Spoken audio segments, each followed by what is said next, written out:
Welcome to What a Creep, the show with Margot Donahue and Sonia Mansfield talking about creeps from the past to the present. This is your quick guide to the biggest creeps, jerks, assholes, and losers, the best of the worst. From two nice ladies who want the world to be a little less creepy.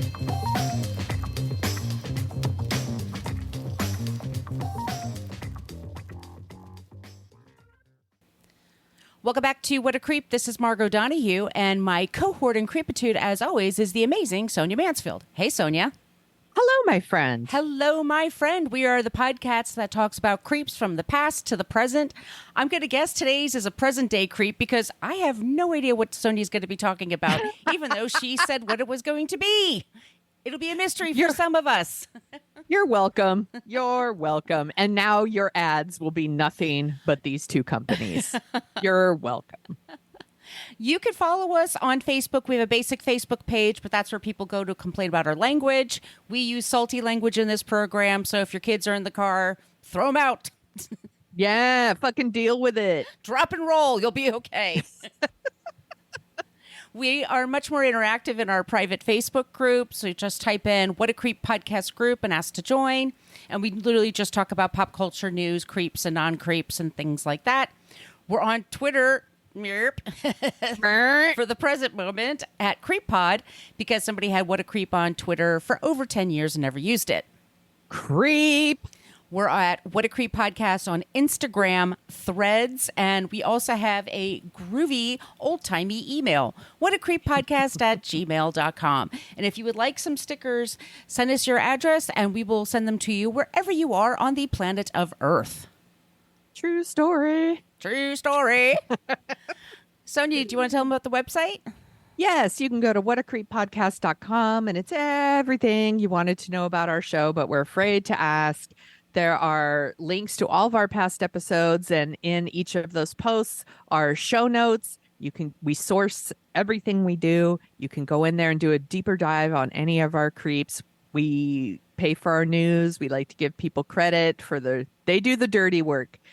So please go check that out. There's also a link to our Substack where you could sign up for our monthly newsletter if you like. And there's a link to our merch shop where you could get t-shirts and tote bags and mugs and all kinds of cool stuff. And please do that. And there's a link to our Patreon page. You want to tell them about that, Margot? Yes, Patreon, What a Creep Podcast. We have our first 8 seasons on eight seasons on that Patreon page. We also put out 2 bonus episodes a month. And I want to say thank you to Jennifer, Emily, Violet, and Cara for recently joining our Patreon page. Thank you. It helps you put together the costs of the show and the hosting and things like that. We super appreciate it. But we totally understand if money is an issue, if money's tight. If you could just leave us a review wherever you get your podcast, that'd be amazing. Want to thank Good Pods. We've been doing really well there on their list. Thank you, Good Pods. And iTunes. And I just learned, by the way, Sonia, on Spotify, they now will allow you to put a Patreon link in Spotify. So if that's where you listen to your podcast and you get our Patreon link, you can put it in there and you can listen all in one place. So, oh, nice. Isn't that nice? Nice. Nice. Do you want to tell them about the Substack? Did you already mention that? I did. You can go to our website and sign up from there, or just type in What a Creep on Substack.com and we'll pop right up where we have our monthly newsletter. So check it out. It's for free. It's for freezies. Yes. All righty. I think that is everything. I think so. Sonia, what the hell are we talking about today? Yeah. Come on, y'all. Let's go shopping. If you scroll through your social media channels and you do any kind of online shopping, then you have probably seen ads or sponsored posts about Shein and Temu. Shein mainly sells fashion and clothes. Temu offers pretty much everything: clothes, appliances, furnitures. You can even get power tools if you want. They're both online retailers. They're both based in China. And they have a few other things in common, too. They are both accused of violating labor laws and stealing designs from other people. Super cool stuff. So, sources for this episode: the Better Business Bureau, BBC, CBS, CNBC, CNN, Elle, Ethically Dressed, Forbes, Good on You, The Guardian. I did a lot of reading, y'all. The Mary Sue, the New York Times, Oh my Public goodness. Eye, TechCrunch, and Wikipedia. And again, I list all the sources, so I'm not making this shit up, y'all. I will say, though, this story first crossed my paths when I saw some videos on TikTok, but I didn't want to link to like every single TikTok I saw about this. So seriously, just type in TikTok and things will come up. So we're going to start with a little background on this on the companies. So Shein is one of the fastest growing online fast fashion retailers. What that means is shit's super cheap. You want to get like a $2 dress, Shein's got you. It was founded in 2008 by Chris Xu. He was born in the U.S. He is Chinese, but he was born in the U.S. And you think, oh, he's probably like a fashion designer or someone who's just really into clothes. And nope, he's an SEO specialist. So, of course. The company sells clothes at a very low price, and I will say a very questionable quality. If the package arrives at all, let's say. Have you ordered from them, by the way, these places? Yes, you can order from. I have not. Okay. I was just I curious. have not. Because they seemed a little sketch to me, and turns out I'm kind of right. So they've sometimes have sold like really offensive shit. They have sold like Islamic prayer rugs to be used as decorative mats. They have sold necklaces that are in the shape of swastikas. They have all kinds of, which they then apologize for and pull from their stores. But the fact that it even gets that far, and they have, and they have shitty working conditions, and we'll get to that in a minute. Last year, the company moved its headquarters from China to Singapore, mainly for financial reasons, but they keep their supply chains and warehouses in China. They now have an Instagram following of about 30 million people, and they earned $24 billion in revenue. Jesus last Christ. year. Billions. And again, their shit is really cheap. So that's almost as much as like Zara and H&M made last year. And there's a big problem with cheap fashion and what it does to the planet. Yeah. Yes. So, and then now we have Temu, which is owned and operated by a Chinese-based and Cayman Islands registered company. Like the firm. That's not suspicious. Called PDD Holdings. They also own another company called Pinduoduo, like dual, something like that. Sorry, everybody. I did my best here. Which is a very popular commerce site in China. They again sell like heavily discounted products straight from manufacturers to buyers. And they recently established their headquarters in Boston, but again, all their warehouses and factories are in China. Sounds legit. Temu has grown crazy fast. So they launched in the United States just this past September.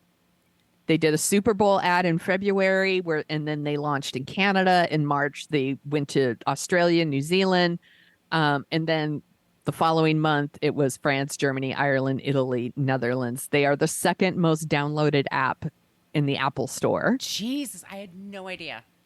Yeah.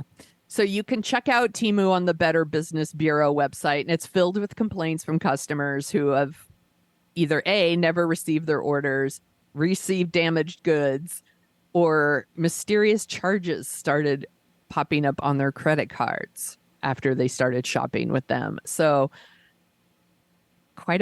more and more people are starting to come out and say that their credit cards were hacked after shopping with Temu, which means maybe, allegedly, Temu is selling credit card information. And the theft can look really small, so maybe you don't notice it at first. It could be like $3 or $4 charges that then add up to like hundreds of dollars over like a couple of months. Again, you could go to TikTok or Instagram and search these things, and there's tons of videos of people complaining about this stuff. And then the people who usually aren't complaining are social media influencers who are promoting discount codes. So keep that in mind, y'all. again, not every order, but more than should be okay. So both of these companies are currently let me say that both of them have been accused of violating labor laws. So just this past June, a House Select Committee actually released a report saying that Temu was shipping products made with forced labor. They've also said the same thing about Shein. Forced labor? Forced labor. Jesus. Yeah. So we're going to get to that in a minute. Mm-hmm. So by cutting down on workers' wages, and they use like cheap, bad quality material, this is how they offer those crazy low prices. It's one of the reasons they're super successful. So good on you, which I linked to in the show notes. They are a sustainable, ethical fashion brand like site. They track this sort of thing. And they said that for Shein, the supply chain, nothing is certified by like labor standards, no like insurances for the workers' health and safety, or living wages or other labor rights. There's no evidence that like they're paying a living wage to the people that are supplying to these factories. And there's no evidence that they take any kind of meaningful action to reduce or eliminate hazardous chemicals around its workers.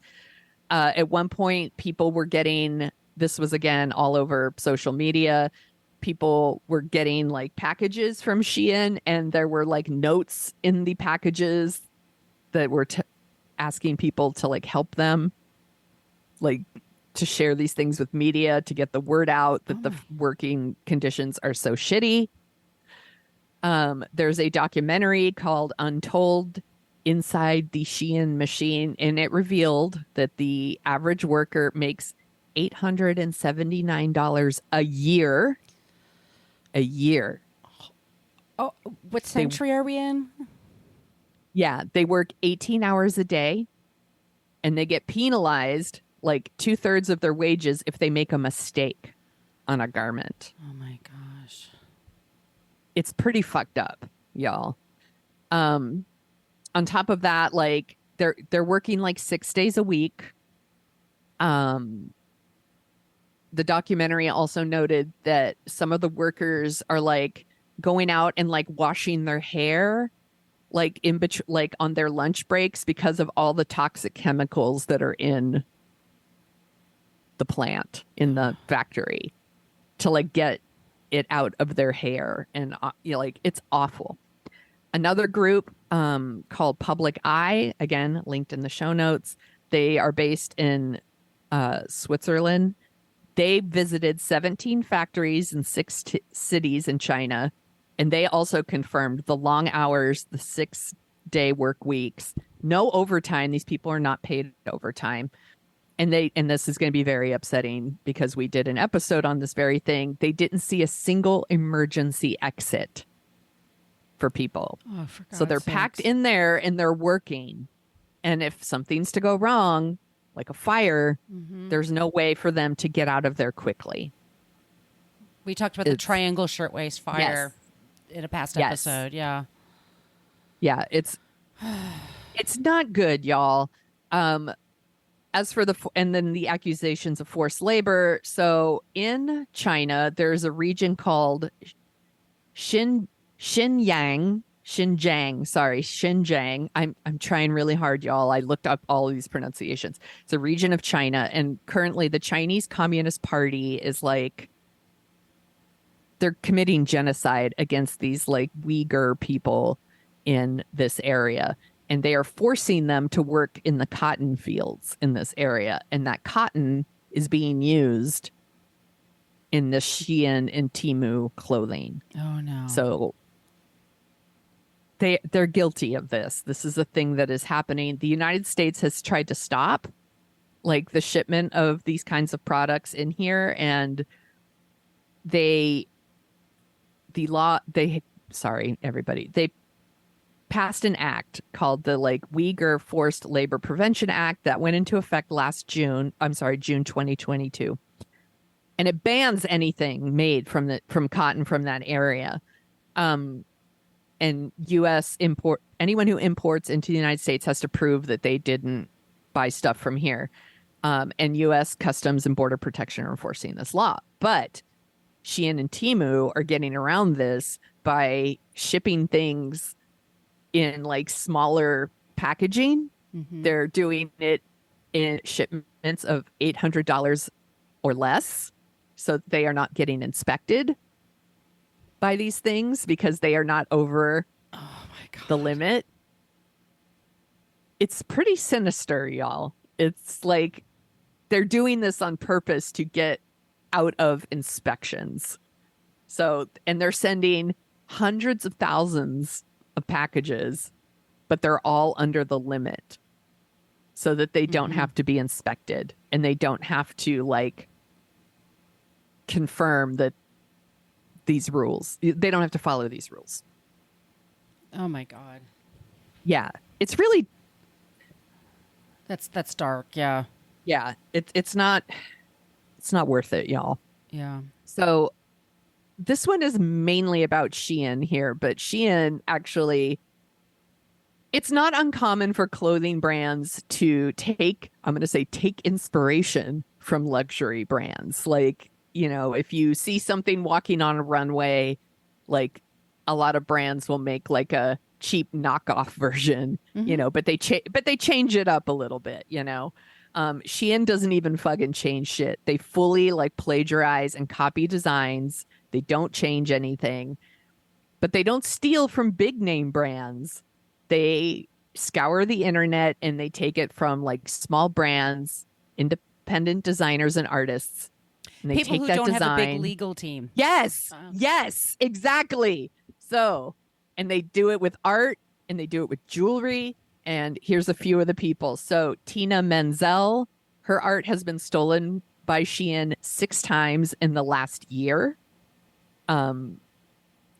Again, it's all linked in the show notes so you can see it. The designs are exactly the same. Exactly. There's another company, a jewelry brand. They've had 50 designs stolen. That company is called Kira Fuchi. There's Elora Pautrat. Her art has been stolen 10 times. She sells things like prints and canvases and tapestries, home decor, stuff like that. Again, 10 times exact replicas of her stuff. Bailey Prado has had 45 designs stolen by Shein. And some of these get traction, right? They post stuff on social media. The news gets a hold of it.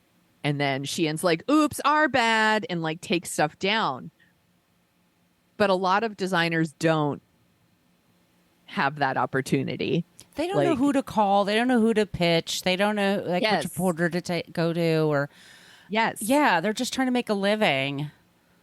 Yes, exactly. And I read one story about Shein literally has a dress with a woman's fucking face on it. Her face. Like, she has blue hair and these like red glasses and lips and like the lipstick, the red lipstick or whatever. And like, she has a very distinctive look and she is followed all over social media and they made a dress with her fucking face on it. I can't even.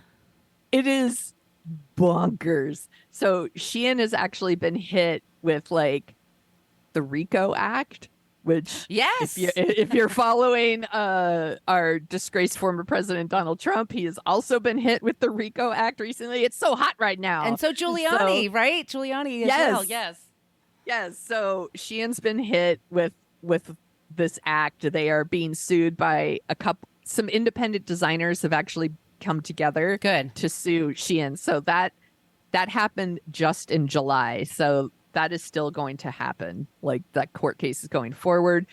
Both of these companies, Shein and Temu, have been selling fake Air Jordans. Dude, you don't want to fuck with Nike. Nike's going to come for you.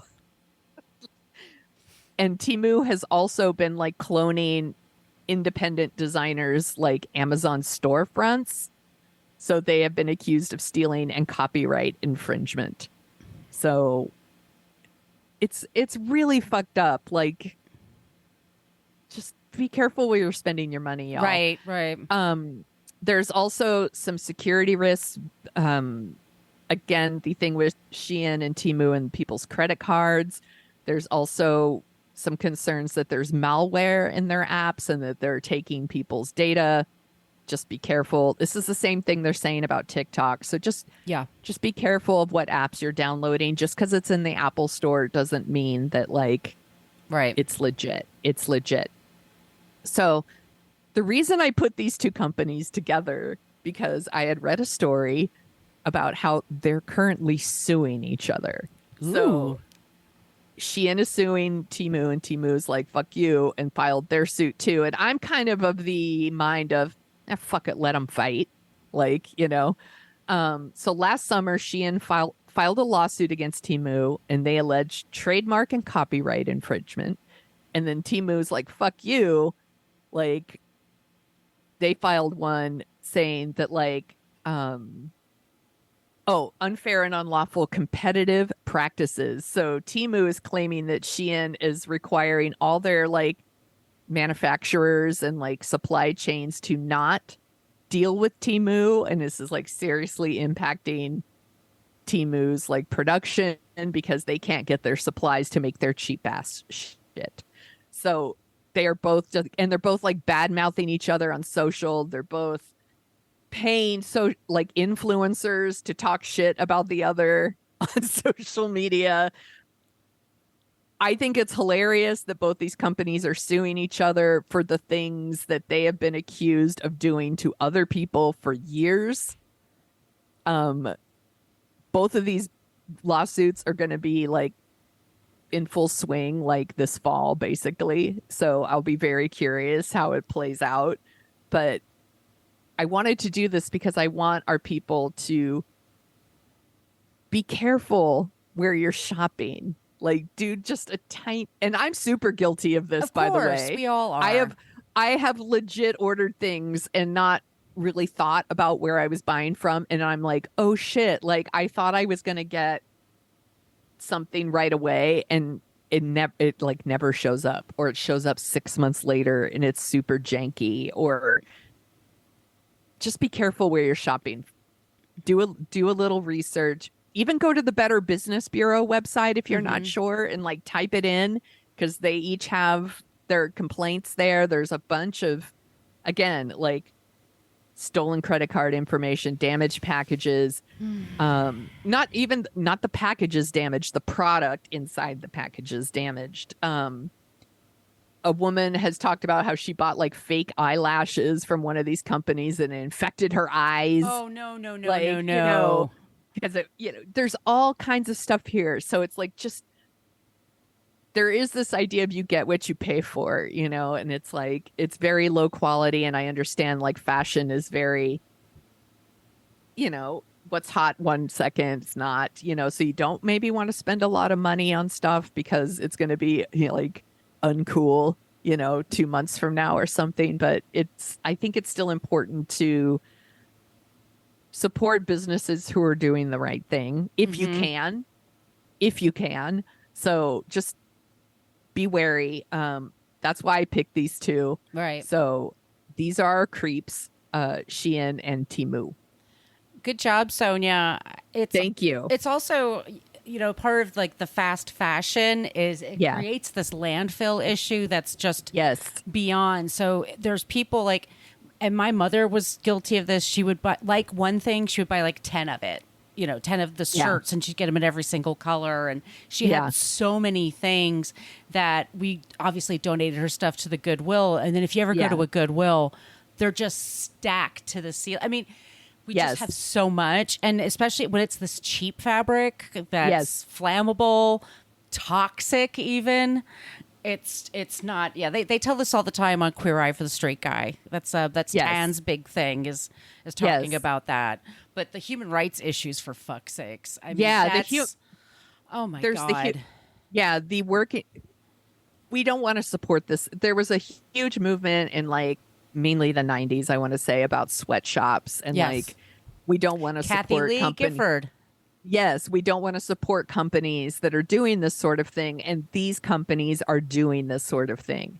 So you shouldn't support. It's hard, by the way. I see cute stuff. Temu feeds me all kinds of cute stuff. And I was like, that's cute. And then I see it's Temu and I'm like, ew. Like, and what you can do is sometimes you can do like a reverse Google search and see where they stole it from and then buy it from the people that actually created it. That's one little trick you could do, because I've seen some really cute things that I'm like, but I don't want to support it. And that's my choice. Again, like, you do you, but that's what I'm doing, like, to prevent this sort of thing. And also, like, again, the chemicals and the toxins that are in the air and these plants are not safe for people, and it's not safe for, we're talking about clothes, you're putting that shit on your skin. Yeah. Like, it's not healthy. Like, just be careful. Yeah. Just be careful, y'all. Well, also the cheap makeups and the cheap lotions and cosmetics. You're putting that shit on your skin, and your skin is absorbing it. You're putting it on your lips, or that poor woman who put the eyelashes on her eyes. It's like, it's really scary. Like, you don't want to fuck with that shit. So just, again, be careful. Be careful with your credit cards. Yeah, that's especially important. Do you remember? I remember being actually afraid to order things online. There was like a time when I was super like, is this safe? Is somebody going to steal this from me? And like, I do it without even a thought now. Yeah. And I'm, again, super guilty of this. I see things online. It's like, I see it. I like it. I want it. I got it. Like, right. I just, I fucking buy it. But I'm trying to be careful about who I'm supporting with my money. This is the thing, again, not perfect. I'm not perfect, but I try. And these are two of those companies that I'm like, they're red flag companies. I'm going to get out my red flag right here. Like, I'm waving my red flag. She has a red flag that she's waving. Yeah. I sometimes take it out at work and wave it in front of people.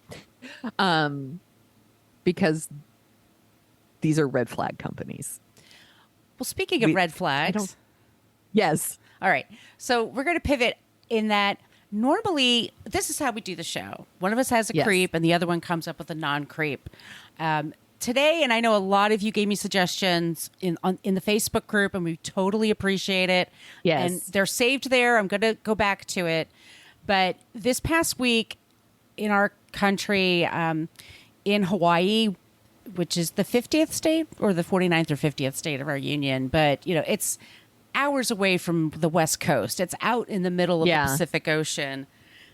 And these people had a wildfire that happened last week. And right now there's over 100 people confirmed dead. There's going to be way more than that. I've only been to Hawaii once, and I was in Maui. Sonia's been there a few times. I think your mom's from there, or her family's from there. Yeah, my grandmother grew up in Maui. We were just in that area last summer on a family trip where we went and visited like the house where my grandmother grew up, and Calvin and I, my son and I, took the bus all around and went down to that like main, I think it's called Front Street. Mm-hmm. It's all gone. Yeah, it's gone. All the like the restaurants and the shops and everywhere. Like it's gone. It's absolutely devastating. It's heartbreaking. Yeah. And we, our hearts go out to people. And we were just talking about with climate change and where places are climately challenged, let's say, if there are a lot of hurricanes or earthquakes or whatever, it's tougher to rebuild in that spot. Who gets rebuilt, who doesn't? Most of the people were middle-class people, working people. They worked in the travel industry, they were in the hospitality industry, or they worked at the local stores. These people's homes are gone. And they had very little time to prepare. The person that was in charge of putting out the signal, there was a sound of a horn that's supposed to siren, that's supposed to go off. And that was actually more for tsunamis than it would be for a fire. But it wasn't turned off. Yeah. And there's going to be, that person was resigned. They're working that out. Look, this has been less than a week. So they're still sorting things out. But if you want to help out, We have some ideas. So I want to refer to the Washington Post and then the Honolulu Star-Telegram. And these are just some ways to, and once again, this is your money. You do what you want. One thing before I forget, you and I were talking about this over text over the week. Some companies that you work for will match your donations for 501c3s, for any of these nonprofits. So look into that for sure. The Office of the Governor of Hawaii, and those links will be in the show notes. There's the Hawaii Community Foundation. There is the Maui United Way. There are verified fundraisers on GoFundMe. I have been trying to get an interview with Yvonne Elliman, who sang the song "If I Can't Have You." She's from Hawaii. Her son and his family lost their home recently, so she set up a GoFundMe for him. I want to talk about the American Red Cross, which may be something we talk about on the show one day. It's pretty controversial. If it's something you support, they're definitely taking money. There's the Maui Relief Fund. There's the Salvation Army. Well, let's not talk about that one because we talked about them. But the Maui Food Bank. Yes. Also, links are in the show notes. The Maui Humane Society to help injured and displaced animals. There are lots of missing pets. There are pets that are missing their owners and owners that are missing their pets. Yes. I put the Pacific Whale Foundation. It's using their vessels to transport relief supplies to the Malay Harbor. I don't know how to say things. I'm sorry. Okay. I'm not a colonizer. But I'm a white person that doesn't know some things. Let me look over at the Honolulu, and this is a great, the Star-Advertiser.com. They're on top of all the latest news, especially if you're worried about people there. The Emergency Management Association, the number is 808-733-4300. There's the Hawaii Bankers Association that's looking for donations to help local businesses and organizations. There's the Council for Native Hawaiian Advancement. Look, they have a donation campaign. The local food lands there. They'll take up to $249 at the checkout counter if you want to make donations. Mm-hmm. There's a Hawaii Credit Union that's going out supporting with donations to people up to $10,000. There's the UH Foundation to help students and faculty who went to school there, there's a university, there's a big university there. The Buddhist Chi Shu Foundation, or Shu Chi. There you have some donations. Once again, they have I'll put the link in the show notes, Aloha United Way. There's the Catholic Charities Hawaii. There's all kinds of these charities that you can use if you want to help these people and how you use your dollars. And our thoughts are with everybody. This is, it makes you feel helpless sometimes. Yeah. So I mean, for me, I like to go on GoFundMe and I'll look for somebody that I kind of, people you vibe with. And even if you only have like $25, and you could spread it to a few different people. I mean, it all adds up. Yeah. And if you don't have the money, like it could be just as helpful to just share it. Yeah. Just share it. Right. Help spread the word, on GoFundMe. Just, be careful. There are people that go out there and take advantage. So make sure you're donating to like a verified, GoFundMe and not someone who's trying to, some people are fucking gross, man. Yeah. They're gross. But it's absolutely, it's so sad because it is like an insanely popular tourist destination. And so all these businesses are going to be severely impacted because they can't do their job. They like 80% of their like economy is tourism and people can't go. But also you shouldn't go because they don't have the stuff to take care of you. The air is not in great condition. Yeah. The waters are not in great condition. They need the hotel rooms for volunteers, for people who are displaced from their homes. Yes. We were saying off the air, we were talking about real estate and why are homes so expensive. And my big fear on Hawaii is billionaires coming through and being like, I think I want all of this just for me. And that's not okay. This is a place. It's a place for a lot of people. There's such a beautiful people, and it's such a beautiful place, and the wildlife that's there. Yes. I mean, the ecosystem that's there that's threatened by like things like this. I mean, just Yes. keep them in your thoughts. And if you can help in any way, or like Sonia said, if it's sharing on social media, do that. Yeah. All right. Well, on that note, not to bum everybody out, let's just say this. If you like the sound of our voices, and by golly, why wouldn't you? Right? We're a delight. We're a goddamn delight. We co-host a show called Dorking Out, where we dork out about movies. What was the last movie we dorked out about, Sonia? We did do Pee-wee's Big Adventure. Pee-wee's and Big then Adventure. We did Mermaids. Mermaids. Oh my gosh. Okay. So we just Yes. covered Mermaids. That's in our most recent episode. And then this weekend, we are talking about The Blues Brothers. Oh, it's going to be so fun, y'all. This is a fun one. It'll be a super fun one. So definitely check that out. If you have ideas for creeps and for non-creeps, all those places I mentioned at the top of the show, be sure to reach out to us. We love it when you use the Andy Potts gift. We got one from Ghostbusters. Our email, once again, is whatacreeppodcast@gmail.com. If you'd like some stickers, send us your address wherever you are in the world. We will send them out to you. Sonia, where can they find you? You can find me at thesoniashow.com and The Sonia Show on Twitter, Facebook, Instagram, TikTok, Threads, all the places. Where can people find you, Margot? You can find me on Twitter at Brooklyn Margot. You can find me on Threads for Brooklyn Fit Chick, Instagram Brooklyn Fit Chick. My site is Brooklyn Fit Chick, and in my name, Margot Donahue, you can find me on TikTok. All right, everybody, stay safe, be cool, be kind. Don't be a creep. Be a creep. Thank you for listening to us talk about creeps. You can follow us at What a Creep Podcast on Facebook, Twitter, and Instagram. But don't follow us too closely. You can email us your creepy stories at whatacreeppodcast@gmail.com. But please keep your dick pics to yourself.